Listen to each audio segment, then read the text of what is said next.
नमस्कार, मैं हूं आपके साथ आस्था कौशिक। जैसा प्रधानमंत्री मोदी ने कहा था, बिल्कुल वैसा ही हुआ। बजट में गरीब और मिडिल क्लास पर हो गई है लक्ष्मी जी की कृपा। वित्त मंत्री निर्मला सीतारामन ने बजट में मध्यम वर्ग के लिए कई बड़े ऐलान किए हैं। एक एक करके उन तमाम ऐलानों के बारे में आपको बताते हैं। पहला, मोदी सरकार ने बजट में मिडिल क्लास को राहत देते हुए बड़ा ऐलान किया। 12 लाख रुपए तक की इनकम को टैक्स फ्री कर दिया गया और इसके साथ ही 75,000 रुपए के स्टैंडर्ड डिडक्शन का फायदा मिलेगा। यानी कि मिडिल क्लास को इनकम टैक्स में कुल 12,75,000 रुपए का फायदा होगा। सरकार के इस फैसले के बाद मिडिल क्लास के हाथ में अब ज्यादा पैसा आएगा। नए व्यवस्था में यह जो लिमिट है वो 12.75 लाख की होगी वेतनभोगी करदाताओं के लिए, जो कि वर्तमान में 75,000 की मानक कटौती के कारण है। सभी करदाताओं को लाभान्वित करने के लिए सभी श्रेणियों में कर लैब और दरों में परिवर्तन किए जा रहे हैं।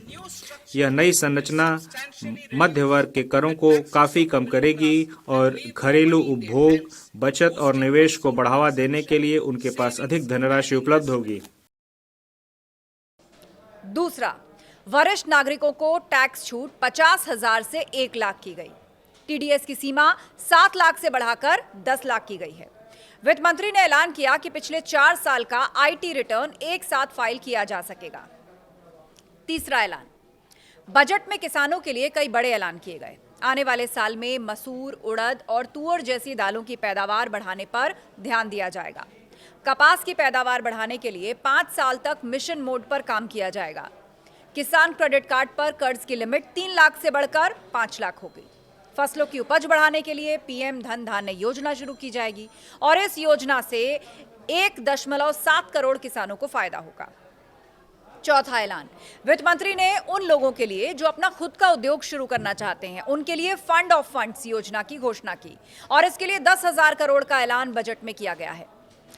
पांचवा, बजट में एमएसएमईज के लिए बड़े ऐलान किए गए। एमएसएमई के लिए लोन गारंटी कवर 5 करोड़ से बढ़ाकर 10 करोड़ किया गया।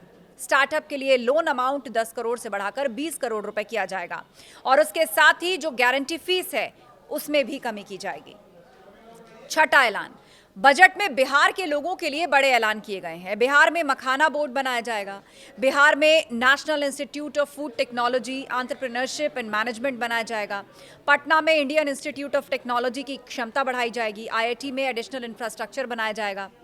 सातवां ऐलान, वित्त मंत्री निर्मला सीतारामन ने बजट में आवास परियोजनाओं में 1 लाख यूनिट्स को पूरा करने के लिए 15,000 करोड़ रुपए के नए स्वामी कोष की घोषणा की है और इस योजना का उद्देश्य उन घर खरीदारों को राहत देना है जिनके निवेश अटके हुए हैं। आठवां ऐलान, बीमा क्षेत्र में 100% विदेशी निवेश को मंजूरी दे दी गई। 6 जीवन रक्षक दवाओं पर ड्यूटी घटेगी। कैंसर की दवाएं भी सस्ती होंगी। नौवां ऐलान, वित्त मंत्री ने ऐलान किया कि एलईडी और एलसीडी टीवी सस्ते होंगे। उन्होंने कहा कि सरकार कस्टम ड्यूटी घटाकर 2.5% करेगी। सरकार ने 82 सामानों में से सेस हटाया। कपड़े और लेदर का सामान सस्ता होगा। बात 10वें ऐलान की जाए तो हवाई उड़ान को लेकर सरकार का बड़ा ऐलान है। 10 साल में 120 नए एयरपोर्ट्स बनाने की घोषणा वित्त मंत्री ने की। देवी लक्ष्मी गरीबों और मध्यम वर्ग पर अपनी कृपा बरसाए, ये कहकर पीएम मोदी ने बजट से पहले ही बड़े संकेत दे दिए थे और बिल्कुल वैसा ही बजट में देखने को मिला। इस बजट में 12 लाख रुपए तक की आय को टैक्स से मुक्त कर दिया गया है। सभी आय वर्ग के लोगों के लिए टैक्स में भी कमी की गई है। इसका बहुत बड़ा फायदा हमारे मिडिल क्लास को, नौकरी पेशे करने वाले जिनकी आय बंधी हुई है, ऐसे लोगों को, मिडिल क्लास को इससे बहुत बड़ा लाभ होने वाला है।